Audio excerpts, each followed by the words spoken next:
បងប្អូនមានចាំកន្លែងនេះកន្លែងគឺជារូបដែលយើងនៅក្នុងរូបលុយដែលបងប្អូនដែលមកដល់ថតហើយលំអស់កន្លែងនេះគោបរៈទី5ញាតិញោមកន្លែងដែលញាធរយករូបភាពហ្នឹងគឺយកមកដាក់លើกระดาษប្រាក់ 2000 រៀលញោមឥឡូវនេះមើលលេងស្គាល់ហើយញោមមើលដួលអស់ហើយញោមនេះកន្លែងគេដាក់លុយកระดาษ 2000 ណាដួលអស់ហើយជួយ share វីដេអូនេះទាំងអស់គ្នាផងបើសិនបើជាយើងជាកូនខ្មែរនិយាយពីជួសជុលមិនដឹង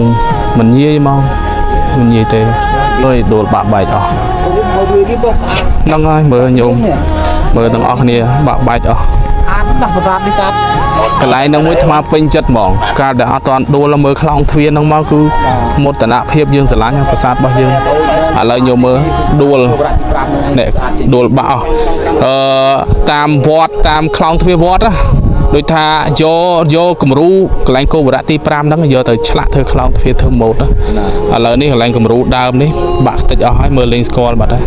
ញាតិញោមខ្លះក៏ច្រឡំតែគោបរៈទី1អាត្មាក៏ច្រឡំដែរតាមពិតមែនទេតាមការសិក្សារបស់អាជ្ញាធរគាត់បានប្រាប់ថានេះគោបរៈទី5ញាតិញោមព្រោះស្ដេចខ្មែរយើងពីដើមលោកកសាងប្រាសាទហ្នឹងពីលើភ្នំចុះមកខាងក្រោមអញ្ចឹងខ្មែរយើងគាត់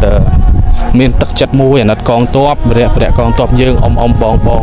ដែលគាត់លះបង់សាច់ស្រស់ឈាមស្រស់ការពារទឹកដីជាតិមាតុភូមិការពារប្រាសាទរបស់យើង